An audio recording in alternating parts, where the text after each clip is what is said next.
Hello दोस्तों, उम्मीद आप ठीक होंगे और पढ़ाई अच्छे से कर रहे होंगे। उम्मीद है कि आप बहुत अच्छे से मेहनत कर रहे होंगे अपनी पढ़ाई को।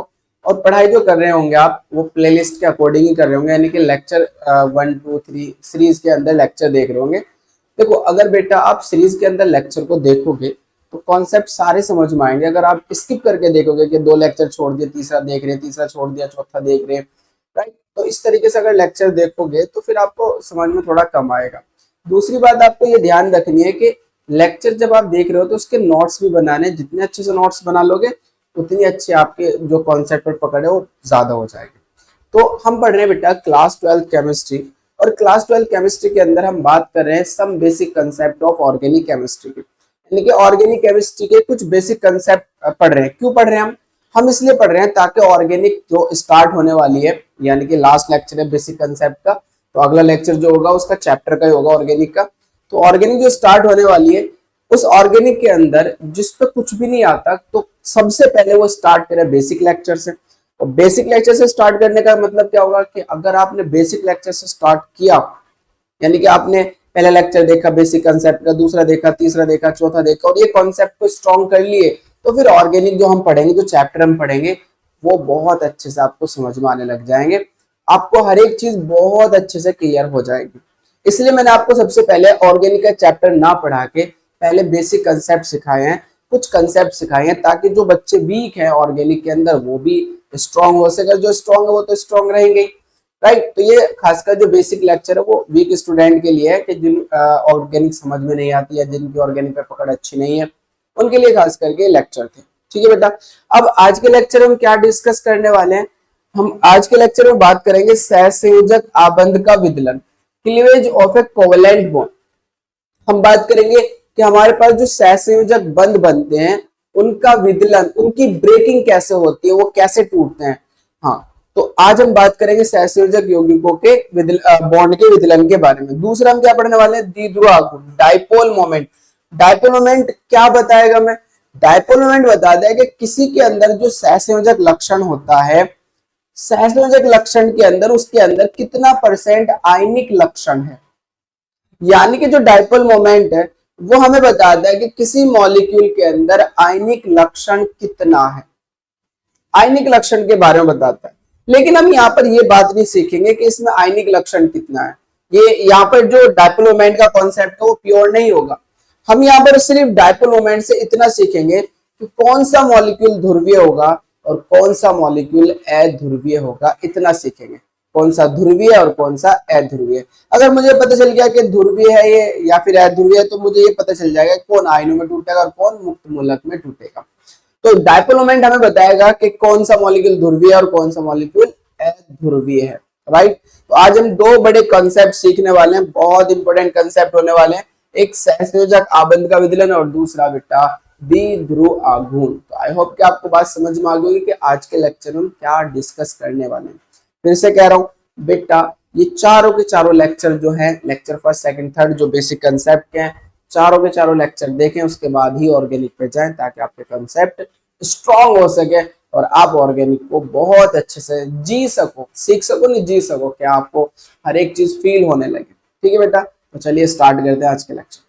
तो हम बात करेंगे बेटा सहसंयोजक आबंध का विदलन, cleavage of a covalent bond, cleavage of a covalent bond, सहसंयोजक आबंध का विदलन। तो सहसंयोजक आबंध का विदलन होता है वो दो प्रकार से हो सकता है बेटा, ध्यान सुनो। सहसंयोजक आबंध का विदलन कितने प्रकार से हो सकता है? दो प्रकार से हो सकता है। एक तो समांगी विदलन और एक विषमांगी विदलन। एक तो होमोजीनियस क्लीवेज और एक हेट्रोजीनियस क्लीवेज।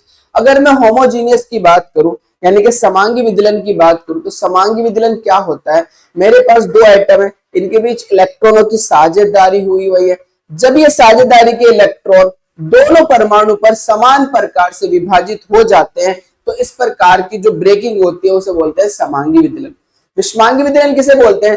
कि जब ये साझे के इलेक्ट्रॉन किसी एक परमाणु पर चले जाते हैं, किसी एक परमाणु पर स्थानांतरित हो जाते हैं, तो इस प्रकार की ब्रेकिंग को बोलते हैं हम विषमांगी विदलन। तो हम पढ़ने वाले हैं समांगी विदलन। क्या होता है समांगी विदलन? मैंने बताया आपको कि जब साझे के इलेक्ट्रॉन दोनों परमाणु पर समान प्रकार से विभाजित हो जाते हैं, समान प्रकार से, जितना इलेक्ट्रॉन ए पे जाएगा उतना इलेक्ट्रॉन बी पे जाएगा। मान लीजिए ए और बी के बीच एक बॉन्ड बन रहा है, ये रहा, इन्होंने एक एक इलेक्ट्रॉन की साझेदारी कर रखी है, तो सहसंयोजक बंध बन गया, क्योंकि इलेक्ट्रॉनों की साझेदारी के द्वारा कौन सा बंध बनता है बेटा, सहसंयोजक बंध, सहसंयोजक बंध। अब क्या होगा, ये बॉन्ड टूटना है, तो जब ये बॉन्ड टूटेगा तो साझेदारी के इलेक्ट्रॉन क्या होगा बेटा, साझेदारी के इलेक्ट्रॉन समान प्रकार से दोनों परमाणु पर चले जाएंगे। दो इलेक्ट्रॉन थे, एक इलेक्ट्रॉन ए पे चले जाएगा, एक इलेक्ट्रॉन बी पे चले जाएगा, यानी कि इन्होंने साझेदारी के अंदर जो इलेक्ट्रॉन दिए थे वो अपने वापस ले लिए, ए ने भी अपना इलेक्ट्रॉन वापस ले लिया, बी ने भी अपना इलेक्ट्रॉन वापस ले लिया, जिस कारण ए पे भी डॉट आ जाएगा बेटा और बी पे भी डॉट आ जाएगा। इस डॉट को कहते हैं मुक्त मूलक, इस डॉट को क्या बोलते हैं बेटा, मुक्त मूलक। ए मुक्त मूलक, इंग्लिश में बोलते हैं फ्री रेडिकल, और इसका नाम क्या होगा, बी मुक्त मूलक, फ्री रेडिकल। आई बात समझ में? हाँ, तो यानी कि समांगी विदलन के द्वारा, समांगी विदलन के द्वारा हमें क्या प्राप्त होते हैं बेटा, मुक्त मूलक प्राप्त होते हैं। समांगी विदलन के द्वारा मुक्त मूलक प्राप्त होते हैं। समांगी विदलन कैसा होगा, जब साझेदारी के इलेक्ट्रॉन दोनों परमाणु पर समान प्रकार से विभाजित हो जाएंगे तो उसे हम समांगी विदलन कहेंगे। समांगी विदलन के द्वारा हमें क्या प्राप्त होंगे, मुक्त मूलक प्राप्त होंगे। मैं फिर कह रहा हूं, ध्यान रखना इस बातों को। तो चलिए डेफिनेशन देखते हैं अच्छे से। दो परमाणुओं के बीच उपस्थित सहसंयोजक बंध इस प्रकार टूटता है कि साझे के इलेक्ट्रॉन दोनों परमाणुओं के बीच समान रूप से विभाजित हो जाते हैं, तब इसे समांगी विदलन कहते हैं। होमोजीनियस, क्या कहते हैं बेटा, होमोजीनियस क्लीवेज, राइट। समांगी विदलन के द्वारा मुक्त मूलक प्राप्त होते हैं। समांगी विदलन के द्वारा हमें क्या मिलेंगे, फ्री रेडिकल्स मिलेंगे। इसका एग्जांपल देखो बेटा, ध्यान से सुनो। पहला एग्जांपल, मेरे पास क्लोरीन है तो Cl2, Cl2 है ये, राइट, क्लोरीन। अब ध्यान से देखना बेटा, मैंने इसके ऊपर सनलाइट डाला, सूर्य का प्रकाश डाला। सूर्य का प्रकाश डालने से क्या होगा, इसकी ब्रेकिंग होगी, और जब इसकी ब्रेकिंग होगी तो यहाँ पर जो साझेदारी के इलेक्ट्रॉन है ये समान प्रकार से टूट जाएगा इस तरीके से। Cl अपना इलेक्ट्रॉन ले लेगा, ये वाला Cl अपना इलेक्ट्रॉन ले लेगा। क्योंकि यहाँ पर इलेक्ट्रॉन का जो विभाजन है वो समान प्रकार से हो रहा है, इसलिए इस प्रकार के विदलन को हम क्या कहेंगे, समांगी विदलन। क्या कहेंगे बेटा, समांगी विदलन, समांगी विदलन। अब मुझे यहां पर क्या मिलेगा, इसके ब्रेकिंग से Cl पे डॉट मिल जाएगा, दूसरे Cl पे भी डॉट मिल जाएगा। इसका नाम क्या होगा, क्लोरीन मुक्त मूलक। क्लोरीन से तो मिला है, इसका नाम होगा क्लोरीन मुक्त मूलक, मुक्त मूलक। क्या ये बात समझ में आ गई आप लोगों को? समान प्रकार से बॉन्ड ब्रेक हो गया तो इसे हम क्या बोलेंगे, क्लोरीन मुक्त मूलक। दूसरा एग्जांपल लेते हैं बेटा। दूसरा, मान लीजिए मेरे पास CH3, सिंगल बॉन्ड CH3 है, इसको समझो अच्छे से। अब जैसे ही आपने देखो, जो हमारे पास समांगी विदलन है वो कब होगा, दो बात दिमाग में डाल लो फिलहाल। या तो प्रोक्साइड हो ऊपर, प्रोक्साइड की उपस्थिति में ऐसा होगा, या सूर्य के प्रकाश की उपस्थिति में ऐसा होगा। फिलहाल दो बात दिमाग में डाल लो। अगर सूर्य का प्रकाश ऊपर दिख जाए तो इसका मतलब उसका जो विदलन होने वाला है वो समांगी होने वाला है। दूसरी बात आपको क्या याद रखनी है, अगर बेटा आपको प्रोक्साइड दिख जाए ऊपर के, प्रोक्साइड की उपस्थिति अगर ले लें तो भी उसका विदलन कैसा होगा, समांगी होगा। फिलहाल दो बात दिमाग में डाल लो। खैर, अब मैं कह रहा हूं इसका विदलन जो हो रहा है वो समांगी हो रहा है। समांगी विदलन कैसे होगा भाई, तो चेक करो। अब यहां पर होगा क्या, ये वाला CH3 और ये वाला CH3, इन दोनों के बीच एक एक इलेक्ट्रॉन की साझेदारी हो रही होगी। अब साझे के इलेक्ट्रॉन ये अपना वापस ले लेगा, ये अपना वापस ले लेगा, जिस कारण क्या होगा, इस CH3 पे डॉट आ जाएगा, दूसरे CH3 पे भी डॉट आ जाएगा। CH3 का नाम मैंने आपको दूसरे लेक्चर में बताया था, एल्किल का नाम क्या होता है। एक कार्बन को मैथ बोलते हैं, मैथ, और साथ में हाइड्रोजन खत्म हो रहा है तो वायल लगाओगे तो मैथिल, और चूंकि इस पे डॉट आ रहा है तो मुक्त मूलक। मैथिल फ्री रेडिकल इंग्लिश में बोल सकते हो, Maithil free radical, Maithil free radical. यहां पे लिख देता हूं मैं हिंदी में मैथिल मुक्त मूलक, मैथिल मुक्त मूलक। क्या ये बात समझ में आ गई बेटा? मुक्त मूलक क्या होते हैं?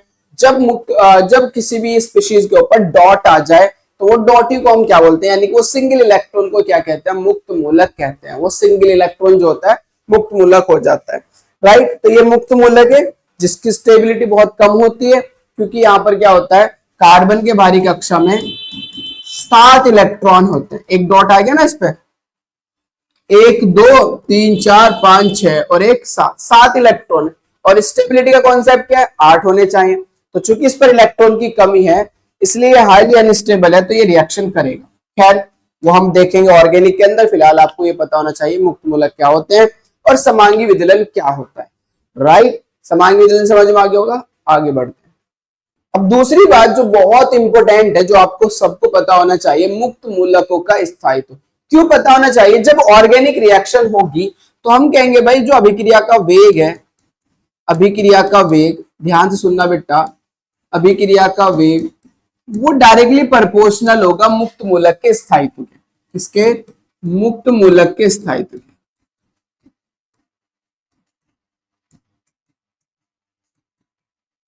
मुक्त मूलक के स्थायित्व के डायरेक्टली प्रोपोर्शनल होगा बेटा जो अभिक्रिया का वेग होगा। यानी के मुक्त मूलक जितना ज्यादा स्थायी होगा अभिक्रिया उतनी तेजी से होगी। मुक्त मूलक जितना ज्यादा स्थायी होगा अभिक्रिया उतनी ही तेजी से हो जाएगी। तो अब आपको ये पता होना चाहिए, दो चीजें देगा और कहेगा बताओ इनमें से कौन फास्ट रिएक्शन करेगा, कौन तेजी से अभिक्रिया करेगा। तो आपको देखना है कि वहां जो मुक्त मूलक मिल रहा है उनमें से कौन सा मुक्त मूलक ज्यादा स्थायी है।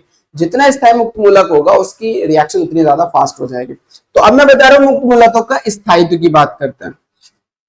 ध्यान से सुनना बेटा, मेरे पास है CH3 CH3 CH3 डॉट। अब ये वाला कार्बन अगर आप देखो, ये वाला कार्बन अगर आप देखो तो ये एक ऐसा कार्बन है जो 3 अन्य कार्बन से जुड़ा हुआ है। ऐसा कार्बन जो 3 अन्य कार्बन से जुड़ा होता है उसे तृतीयक कार्बन कहते हैं। इससे पिछला लेक्चर जो पढ़ाया है, लेक्चर नंबर 3, उसी के अंदर कार्बन के प्रकार पढ़ाए हैं। तो आप सर्च कर सकते हो types of carbon bye vision institute, right. तो अभी ध्यान से सुनो, ये एक ऐसा कार्बन है जो 3 अन्य कार्बन से जुड़ा हुआ है, इसलिए इसको 3 डिग्री कार्बन या तृतीयक कार्बन कहते हैं। अगर ये 3 डिग्री कार्बन है तो 3 डिग्री कार्बन पे डॉट लग रहा है, तो मैं इसे 3 डिग्री मुक्त मूलक कह सकता हूं। क्या कह सकता हूं बेटा? 3 डिग्री मुक्त मूलक। क्या बात समझ में आ गई? 3 डिग्री मुक्त मूलक किसे कहेंगे भाई? ऐसा कार्बन जो 3 अन्य कार्बन से जुड़ा हो उसे 3 डिग्री कार्बन कहते हैं। उस पर डॉट आ रहा है तो 3 डिग्री मुक्त मूलक हो जाएगा। तो ये मेरा 3 डिग्री फ्री रेडिकल है। आगे बढ़ते हैं। CH3 CH3 इस पे लगा दिया हमने डॉट। अब ये वाला कार्बन चेक करो, ये वाला कार्बन, ये एक ऐसा कार्बन है जो 2 अन्य कार्बन से जुड़ा हुआ है, एक ऊपर से और एक इधर साइड से। तो 2 अन्य कार्बन जुड़ा हुआ है तो ऐसे कार्बन को 2 डिग्री कार्बन कहते हैं। तो ये 2 डिग्री मुक्त मूलक हो गया हमारा, 2 डिग्री मुक्त मूलक, 2 डिग्री मुक्त मूलक। आगे बढ़ते हैं। CH3 CH2 डॉट चेक करो। अब यहां पर अगर आप देखो तो मेरे पास ये एक ऐसा कार्बन है जो एक अन्य कार्बन जुड़ा हुआ है, तो ऐसे कार्बन को 1 डिग्री बोलते हैं। तो ये 1 डिग्री मुक्त मूलक हो गया, 1 डिग्री मुक्त मूलक। सेम अगर मैं आगे बढ़ूं तो मैं CH3 पे अगर डॉट लगा दूं तो ये मेरा हो गया मैथिल मुक्त मूलक। क्या हो गया बेटा? मैथिल मुक्त मूलक। इसको मैं बोलूंगा मैथिल मुक्त मूलक, मैथिल मुक्त मूलक। इतनी बात आप सबको समझ में आ गई। अब मैं अगर इसके स्थायित्व की बात करूं, किसकी? स्थायित्व की, तो मैंने कार्बन के प्रकार में आपको पढ़ाया alpha beta gamma carbon, carbon के प्रकार। तो क्रियात्मक समूह मैंने आपको बताया था अल्फा कार्बन कौन सा होता है। क्रियात्मक समूह जिस कार्बन से जुड़ता है उसे अल्फा कार्बन कहते हैं, उससे अगले कार्बन को बीटा कार्बन कहते हैं और उससे अगले कार्बन को गामा कार्बन कहते हैं। यहां पर क्रियात्मक समूह कौन है भाई? आप किसकी बात कर रहे हो? मुक्त मूलक की। मुक्त मूलक कौन है यहाँ पर? सॉरी, मुक्त मूलक कौन है यहाँ पर? C डॉट, यही है ना ये वाला कार्बन। तो यही कार्बन मेरा क्रियात्मक समूह होगा। अब ये क्रियात्मक समूह जिस कार्बन से जुड़ेगा उसे अल्फा कहेंगे, तो ये भी अल्फा, ये भी अल्फा और ये भी अल्फा, क्योंकि ये इससे भी जुड़ रहा है, इससे भी जुड़ रहा है, इससे भी जुड़ रहा है, तो क्रियात्मक समूह जिस कार्बन से जुड़ता है उसे अल्फा कार्बन कहते हैं। सी डॉट मेरा यहाँ क्रियात्मक समूह है, ये जिस कार्बन से जुड़ेगा उसे अल्फा कहेंगे, तो इसे भी अल्फा, इसे भी अल्फा और इसे भी अल्फा। सेम यहाँ पर देखो, ये मेरा क्रियात्मक समूह, ये जिस कार्बन जुड़ेगा उसे भी अल्फा कहेंगे, इसे भी अल्फा कहेंगे। सेम यहाँ देखो, ये मेरा अल्फा और यहाँ एक भी अल्फा नहीं है, क्योंकि ये जो डॉट है वो किसी भी कार्बन से जुड़ा हुआ नहीं है। दूसरी बात, अल्फा कार्बन पर उपस्थित हाइड्रोजन कहलाते हैं अल्फा हाइड्रोजन। क्या कहलाते हैं? Alpha hydrogen. कितने अल्फा हाइड्रोजन है यहाँ पर? 3 3 6 और 3 9, 9 अल्फा हाइड्रोजन। कितने बेटा? 9 अल्फा हाइड्रोजन।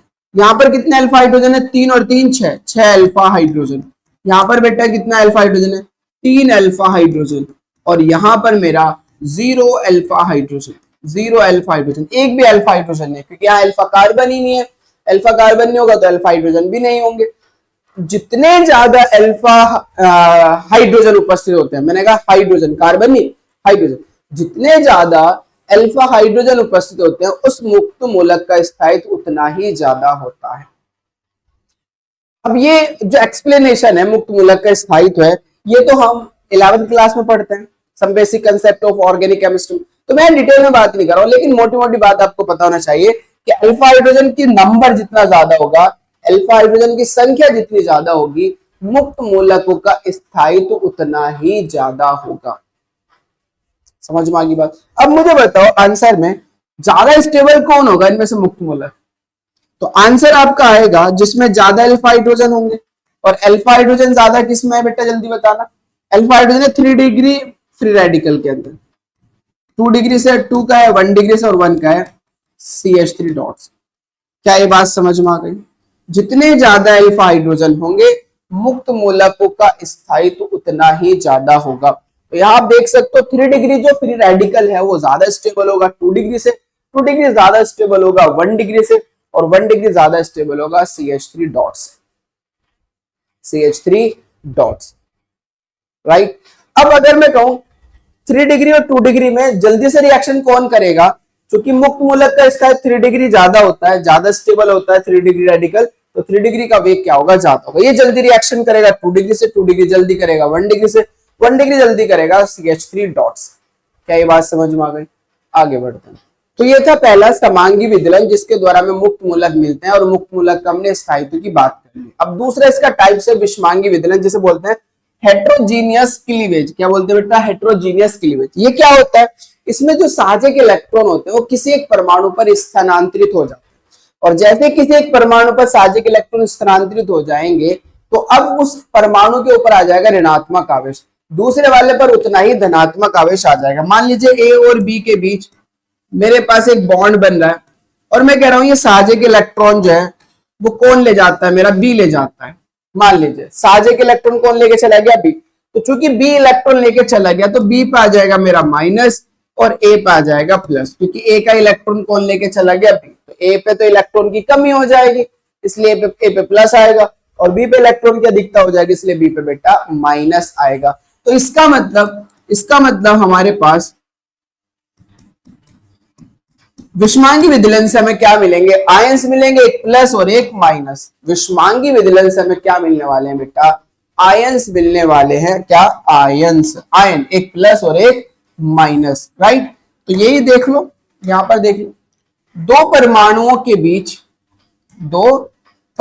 के बीच उपस्थित सहसंयोजक यानी कि कोवेलेंट बंध इस प्रकार टूटता है कि साझे के इलेक्ट्रॉन किसी एक परमाणु पर स्थानांतरित हो जाते हैं, क्या कहलाता है बेटा? विषमांगी विदलन कहलाता है। इस प्रकार के विदलन में जिस परमाणु की ओर इलेक्ट्रॉन स्थानांतरित होते हैं, जिस परमाणु की ओर इलेक्ट्रॉन शिफ्ट होते हैं, स्थानांतरित होते हैं, उस पर ऋणात्मक आवेश तथा दूसरे परमाणु पर उतना ही धनात्मक आवेश आ जाता है, दूसरे परमाणु पर उतना ही पॉजिटिव चार्ज आ जाएगा। इसका एग्जाम्पल ले लेते हैं, इसका बहुत इंपॉर्टेंट एग्जाम्पल है। यहां पर मैं ले लेता हूं HCl। पहले तो एक एग्जाम्पल ले लेते हैं HCl। अब यहां पर देखो बेटा, H और Cl के बीच बॉन्ड बन रहा है, साझेदारी के इलेक्ट्रॉन कौन खींचेगा? साझेदारी के इलेक्ट्रॉन खींचने का मैंने एक कॉन्सेप्ट सिखाया था आपको वैद्युत ऋणात्मकता, तीसरे लेक्चर में सिखाया बेटा, ये वैद्युत ऋणात्मकता बेसिक कंसेप्ट में सब सिखा दिया मैंने आपको। वैद्युत ऋणात्मकता, वैद्युत ऋणात्मकता ज्यादा किसकी होती है? तो phone Cl Br I dash carbon dash hydrogen. आप देख सकते हो ये मेरा घटता क्रम है, वैद्युत ऋणात्मकता क्या है? घटता क्रम है। अब मुझे बताओ, मेरा ये बॉन्ड बन रहा है H और Cl के बीच, H यहाँ है, Cl यहाँ है, तो बताओ दोनों में से विद्युत ऋणात्मकता ज्यादा किसकी है? Cl की है।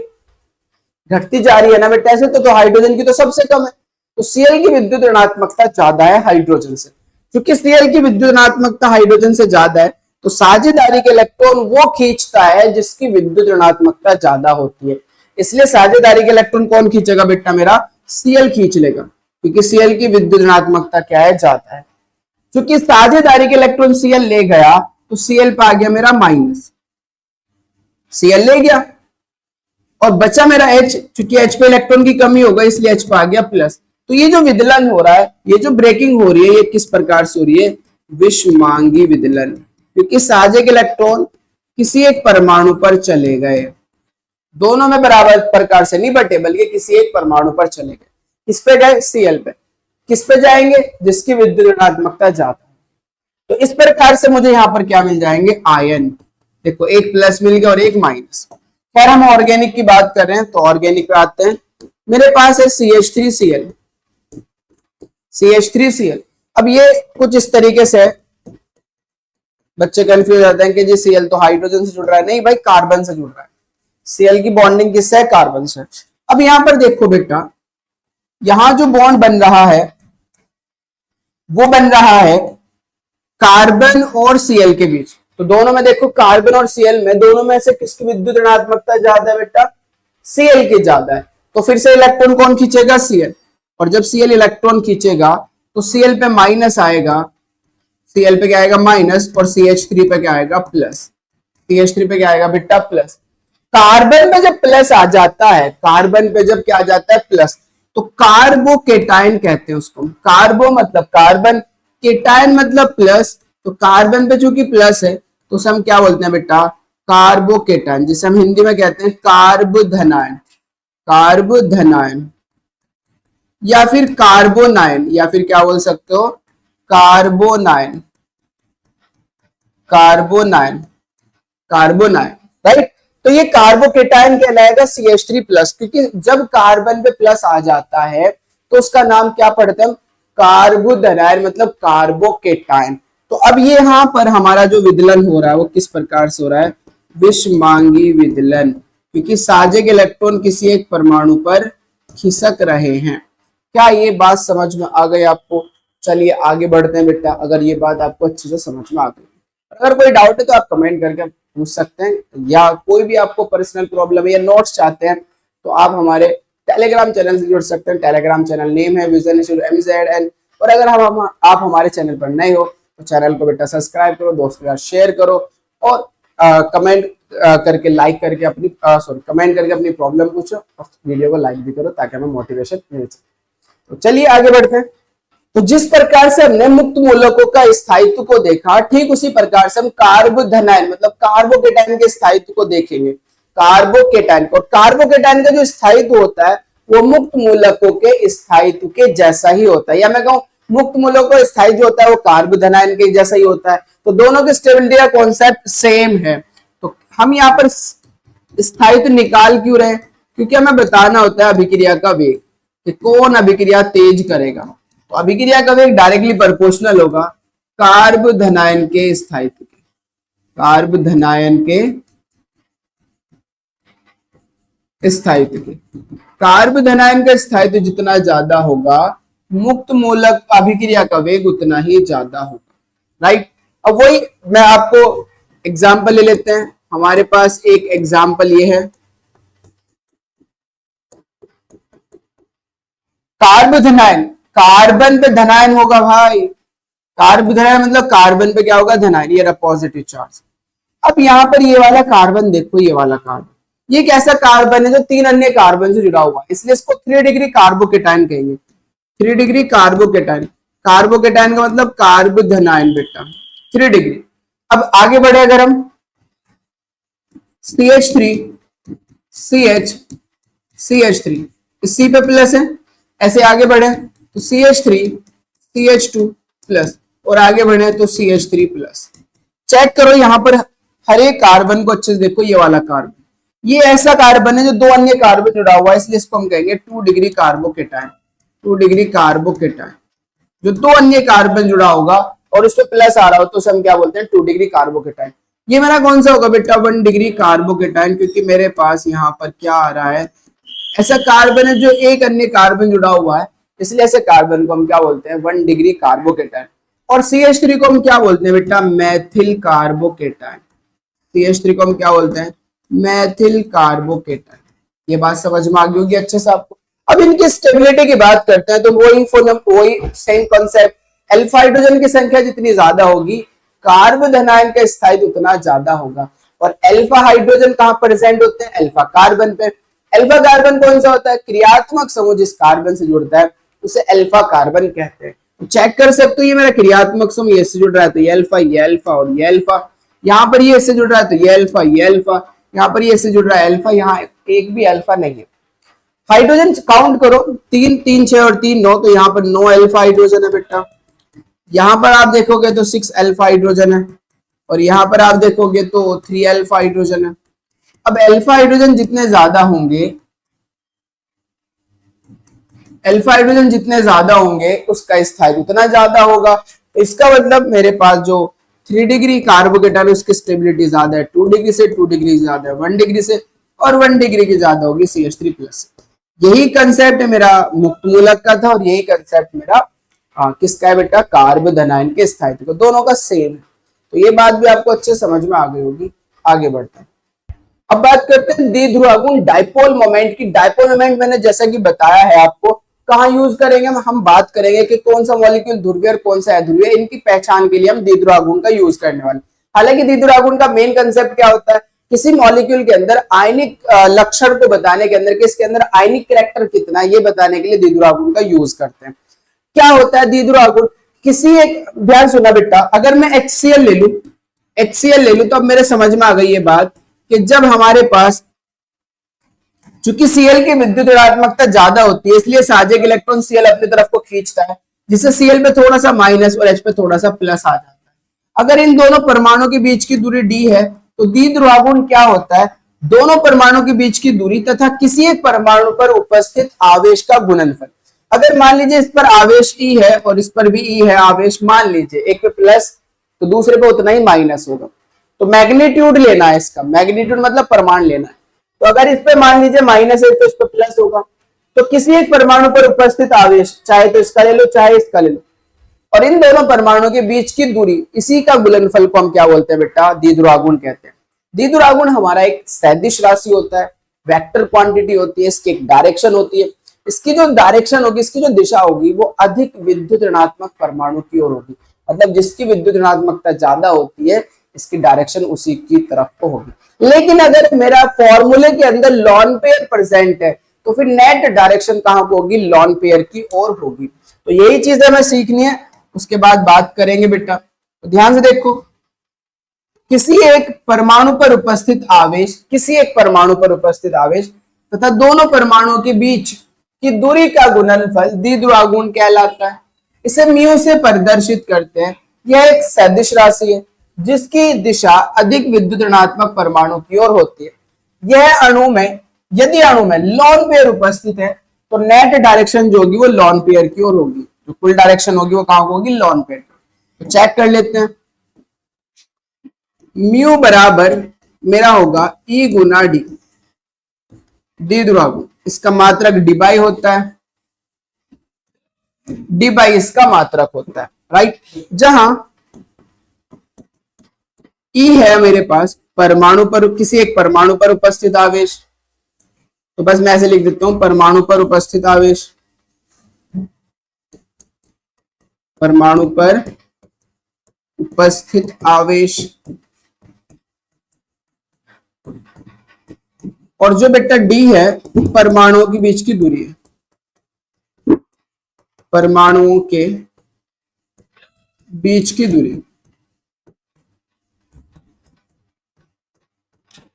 राइट। डी क्या है मेरा, परमाणुओं के बीच की दूरी। जैसे मैंने अभी बताया ना आपको H और Cl, तो मान लीजिए इन पे चार्ज, इस पे E प्लस है और इस पे E माइनस है, और इनके बीच की दूरी D है। तो किसी एक परमाणु पर उपस्थित आवेश और इनके बीच की दूरी का गुणनफल, वही क्या कहलाता है बेटा, द्विध्रुवाघूर्ण कहलाता है। अब यहाँ पर सुनो केस फर्स्ट, केस फर्स्ट सुनो बेटा। केस फर्स्ट ये है कि यदि मेरा म्यू 0 के बराबर आ गया, अगर यहाँ पर म्यू 0 के बराबर आ गया, म्यू 0 के बराबर कब आता है, जब आवेश 0 हो जाए। डी कभी 0 नहीं होगा भाई, दो परमाणुओं के बीच की दूरी 0 कैसे हो सकती है, कुछ ना कुछ तो होगा, डिस्टेंस इनके बीच कुछ ना कुछ तो रही होगी डिस्टेंस। 0 कब आ सकता है, जब चार्ज 0 हो जाए, चार्ज 0 हो सकता है भाई। इन दोनों एटम पर ना तो प्लस है ना माइनस है, चार्ज 0 हो सकता है, लेकिन इनके बीच की दूरी 0 नहीं हो सकती। तो मैं कह सकता हूं कि म्यू बराबर 0 कब आ सकता है, जब मेरा आवेश 0, जब परमाणु पर उपस्थित आवेश क्या हो, 0। तो यदि म्यू 0 आ गया तब अणु कैसा हो जाएगा मेरा, ध्रुवीय हो जाएगा, नॉन पोलर हो जाएगा, मतलब उस पर कोई चार्ज नहीं होगा। नॉन पोलर का मतलब कि उस पर कोई चार्ज उपस्थित नहीं होगा। मैं भी तो यही कह रहा हूं बेटा। अच्छा होगा, अतः इसका विदलन मुक्त मूलक में होगा। तब इसका विदलन जो होगा, तब इसकी जो ब्रेकिंग होगी वो हमारे पास किसमें होगी, मुक्त मूलक में होगी। क्या ये बात समझ में? अगर किसी मॉलिक्यूल का डाइपोल मोमेंट 0 आ रहा है, म्यू इज इक्वल टू 0, तो तब उसकी ब्रेकिंग आप कैसे करोगे, तब उसके बीच का जो बॉन्ड है वो कैसे तोड़ोगे, मुक्त मूलक में तोड़ोगे। और मुक्त मूलक अभी बताया समान प्रकार से टूटता है, इस पे भी इलेक्ट्रॉन आ जाएगा, इस पे भी इलेक्ट्रॉन आ जाएगा, समान प्रकार से। क्या ये बात समझ में आ गई? दूसरी बात, केस सेकंड, यदि mu not equal to 0, mu 0 के बराबर नहीं है, यानी कि कुछ ना कुछ उसके ऊपर आवेश है, 0 नहीं आ रहा आंसर, कुछ ना कुछ आवेश है, तब मैं कहूंगा तब अणु ध्रुवीय होगा। जाहिर सी बात है, जब हमने बता दिया आवेश है तभी तो नहीं 0 आ रहा, तो तब ना मॉलिक्यूल क्या होगा, ध्रुवीय होगा। अगर ध्रुवीय है तो इसका विदलन जो है वो फिर क्या होगा बेटा, आयनों में होगा। फिर ये आयनों में टूटेगा, फिर एक पे प्लस और एक पे माइनस, फिर इसका जो विदलन होगा विषमांगी रूप से होगा, मतलब आयनों में होगा। तो ये केस 2 है। अगर म्यू 0 के बराबर है तो हम कहेंगे बेटा कि ये अणु अध्रुवीय है, मतलब इसका जो ब्रेकिंग होगी, इसका जो विदलन होगा वो आयनों में, सॉरी मुक्त मूलकों में होगा। और अगर म्यू नॉट इक्वल टू 0 है तब हम कहेंगे ये जो अणु है वो ध्रुवीय है, इसका जो ब्रेकिंग होगा वो किसमें होगा, आयनों में होगा, राइट। अब आगे बढ़ते हैं इसे समझने के लिए कि कौन सा मॉलिक्यूल ध्रुवीय होगा, कौन सा मॉलिक्यूल अध्रुवीय होगा, यानी कि किसका डायपोल मोमेंट 0 होगा और किसका डायपोल मोमेंट 0 नहीं होगा। इसके लिए कुछ एग्जांपल ले लेते हैं। जैसे सबसे पहले हमने एग्जांपल लिया बेटा CH4 का, CH4, ध्यान से देखना CH4 को, मैं इसकी स्ट्रक्चर बना लेता हूं CH4 की। तो ये H, ये H, ये H और ये H, ये मेरा CH4। अब आप जानते हो विद्युत ऋणात्मकता का कंसेप्ट, कार्बन और हाइड्रोजन में, ध्यान से सुनो, phone Cl Br carbon hydrogen, carbon और हाइड्रोजन में विद्युत ऋणात्मकता ज्यादा किसकी है बेटा, कार्बन की। तो मैंने आपको बताया था कि इसकी एक डायरेक्शन होती है और इसकी डायरेक्शन उसी की तरफ को होती है जिसकी विद्युत ऋणात्मकता ज्यादा होती है। इसलिए यहाँ पर जो डायरेक्शन होगी द्विध्रुव आघूर्ण की वो अधिक विद्युत ऋणात्मक परमाणु की ओर होगी, और दोनों में ज्यादा विद्युत ऋणात्मकता किसकी है, कार्बन की है। इसलिए इस यहाँ पर एक जो फोर्स लग रहा होगा वो कार्बन की तरफ को लग रहा होगा। विद्युत ऋणात्मकता को, सॉरी द्विध्रुव आघूर्ण को हम इस तीर से डिनोट करते हैं। तो अब मैं कहूंगा यहां पर जो फोर्स लग रहा है वो नीचे कार्बन की ओर लग रहा है, क्योंकि कार्बन की विद्युत ऋणात्मकता ज्यादा है हाइड्रोजन से। सेम यहाँ इस बॉन्ड में जो फोर्स लग रहा होगा वो कार्बन की तरफ को लग रहा होगा, सेम यहाँ इस बॉन्ड में जो फोर्स लग रहा होगा वो कार्बन की तरफ को लग रहा होगा, और सेम इस बॉन्ड के अंदर जो फोर्स लग रहा होगा वो कार्बन की तरफ को लग रहा होगा, क्योंकि विद्युत ऋणात्मकता कार्बन की ज्यादा है हाइड्रोजन से। अब यहाँ पर इस तरीके से देखो, एक फोर्स तो कार्बन पे ऐसे लग रहा है, एक फोर्स कार्बन पे ऐसे लग रहा है, एक फोर्स ऊपर से लग रहा है, एक फोर्स नीचे से लग रहा है, और ये चारों फोर्स बराबर है, चारों फोर्स बराबर है। चारों फोर्स क्या है बेटा, बराबर है। जितना फोर्स ये है उतना ही है, तो ये एक दूसरे को कैंसिल कर देगा ना, क्योंकि समान है। एक इधर से आ रहा है फोर्स और एक इधर से आ रहा है, दोनों सेम है, टकराएंगे यहीं गिर जाएंगे। अभी फिल्मों में देखा होगा, इधर भी हीरो खड़ा, इधर भी हीरो खड़ा, दोनों के दोनों क्या कर रहे हैं, समझ रहे हो बात को। अब क्या होगा, जब दोनों हीरो जो खड़े हैं इन्हें बराबर दिखाना है, इनकी टक्कर को बराबर दिखाना है। तो जो तीर इधर से आ रहा है, जो तीर इधर से आ रहा है, दोनों बराबर दिखाएंगे और दोनों नीचे गिर जाए। तो वही सेम है बेटा, दोनों फोर्स सेम है, ये वाला और ये वाला। तो ये फोर्स इसको कैंसिल करेगा और ये वाला फोर्स इसे कैंसिल करेगा। तो यहाँ पर जो नेट फोर्स है वो क्या हो जाएगा, जीरो, क्योंकि ये वाला फोर्स को इसने कैंसिल कर दिया, ये वाले फोर्स को इसने कैंसिल कर दिया। तो नेट फोर्स कितना हो गया हमारा, नेट फोर्स हो गया भाई यहाँ पर जीरो। तो अब मैं कह सकता हूँ अगर नेट फोर्स जीरो हो गया तो म्यू हमारा जीरो हो गया, और अगर म्यू जीरो हो गया तो ये मॉलिक्यूल कैसा हो जाएगा मेरा, अध्रुवीय। और अगर ये मॉलिक्यूल अध्रुवीय हो गया तो इसकी ब्रेकिंग किसमें होगी, हाँ इसकी ब्रेकिंग मुक्त मूलक में होगी। तो मैथेन का अणु जब टूटेगा तो किसमें टूटेगा बेटा, मुक्त मूलक में टूटेगा, पहली बात। दूसरी बात यहीं पे लिखवा रहा हूं मैं, इसके नीचे नोट लिखना बेटा, ध्यान से सुनना। CH4 एक हाइड्रोकार्बन है, तो सभी हाइड्रोकार्बन जितने भी हाइड्रोकार्बन होते हैं, सभी हाइड्रोकार्बन का म्यू जीरो होता है। सभी हाइड्रोकार्बन का जो द्विध्रुव गुण है वो जीरो होता है, इसलिए सभी हाइड्रोकार्बन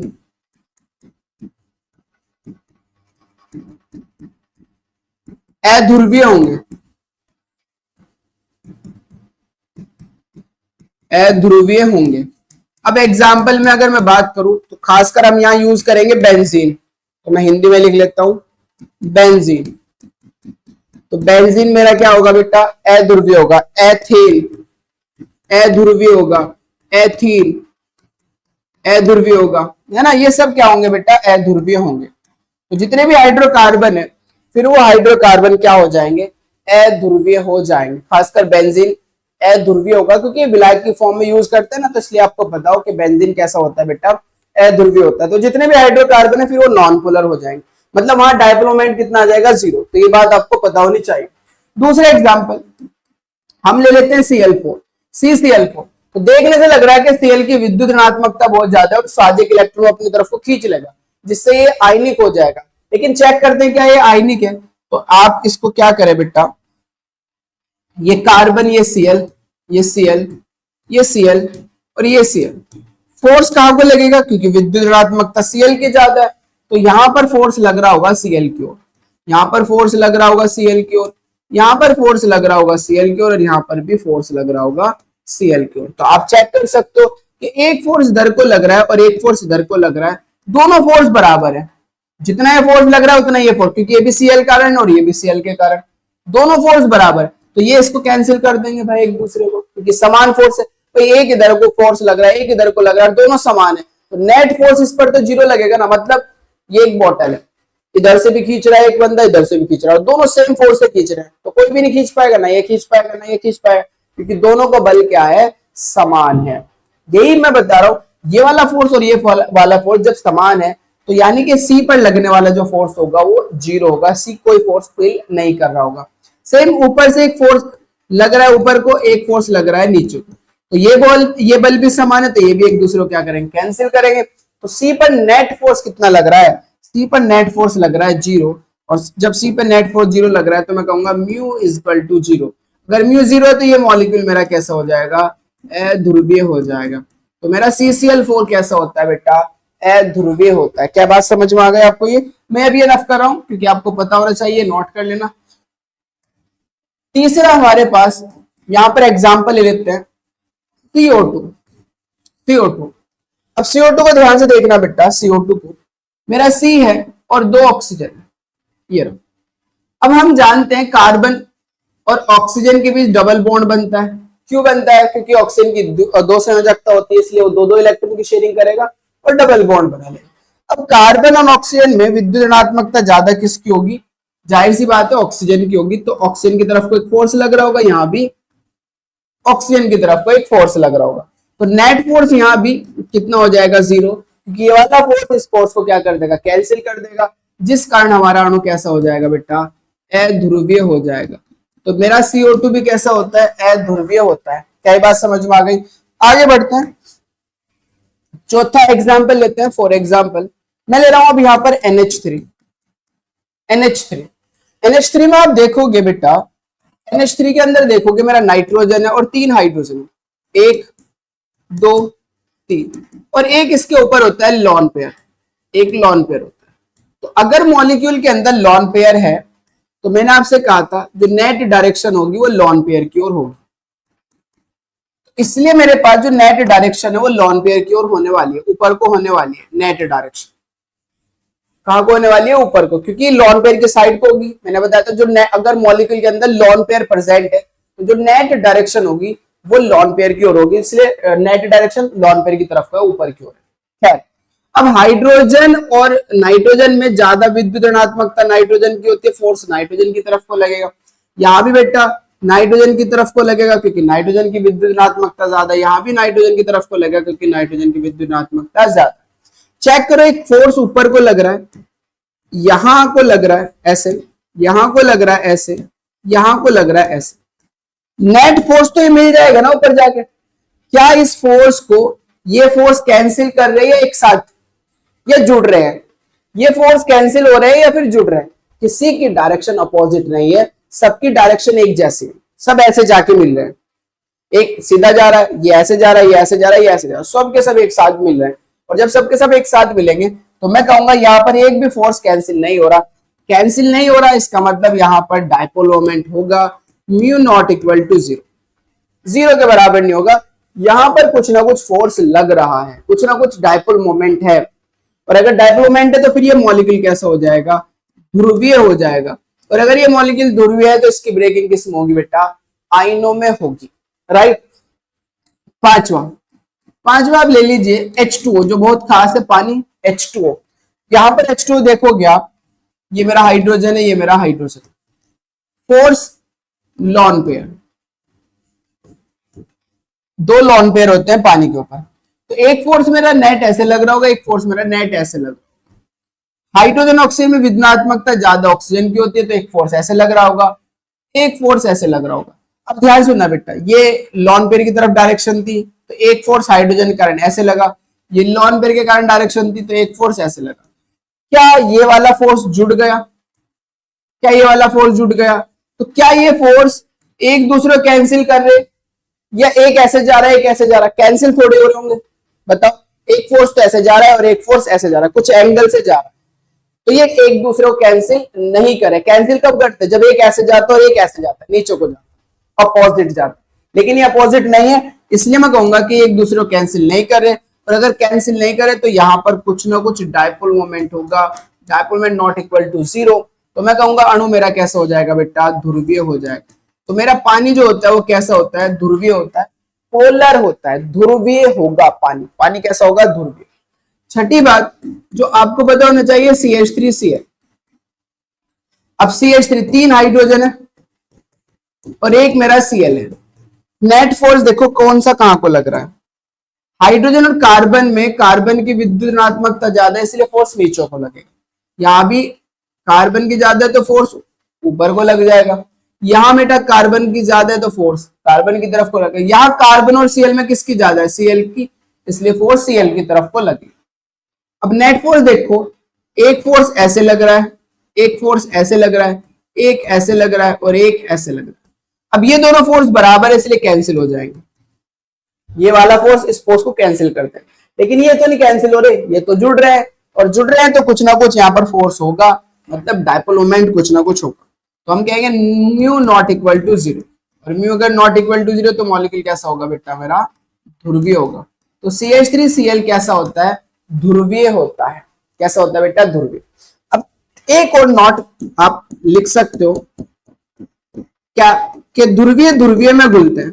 विलेयता की अगर हम बात करें, ध्रुवीय ध्रुवीय में घुलते हैं। जो ध्रुवीय होगा वो ध्रुवीय में घुलेगा। दूसरी बात, अध्रुवीय अध्रुवीय अध्रुवीय में घुलते हैं। ये बात आप नोट कर लो, बहुत इंपॉर्टेंट बात होने वाली है ऑर्गेनिक के अंदर। जो ध्रुवीय होगा वो ध्रुवीय में घुलेगा और जो अध्रुवीय होगा वो अध्रुवीय में घुलेगा। दिमाग में डाल लो, जो ध्रुवीय है वो ध्रुवीय में घुलेगा, जो अध्रुवीय है वो अध्रुवीय में घुलेगा। जैसे H2 मेरा कैसा है बेटा, ध्रुवीय। अरे है ना, जल्दी बताओ। H2 कैसा है, ध्रुवीय। और अमोनिया कैसी है, NH3 कैसी, वो भी ध्रुवीय है। अमोनिया कैसी, वो भी हमारे पास ध्रुवीय है। तो क्या अमोनिया जल में घुल जाएगी, आप कहोगे घुल जाएगी, क्योंकि ध्रुवीय ध्रुवीय में घुलेंगे। दूसरी बात बेटा, H2 मेरा कैसा है, ध्रुवीय। और CCl4 अभी देखा था, वो कैसा है, अध्रुवीय। अभी देखा था, ये रहा CCl4 कैसा आया था हमारा, अध्रुवीय आया था। तो क्या CCl4 पानी में घुल जाएगा, तो आप कहोगे ये पानी में नहीं घुलेगा, ये पानी में नहीं घुलेगा, क्योंकि ध्रुवीय H2 है और CCl4 अध्रुवीय है। दोनों कब घुलते हैं, जब ध्रुवीय ध्रुवीय में घुलता है और अध्रुवीय अध्रुवीय में घुलता है। इसलिए आपको ये बात सारी पता होनी चाहिए। तो ये सारी जितनी बात मैंने इस लेक्चर में बताई, सब के सब बहुत ज्यादा इंपॉर्टेंट है। हर एक बात आपको पता होनी चाहिए ऑर्गेनिक को अच्छे से समझने। बेटा आई होप कि आपको ये लेक्चर समझ में आया होगा और कॉन्सेप्ट क्लियर होगा। पढ़ते रहिए, मेहनत करते रहिए। Thank you for watching.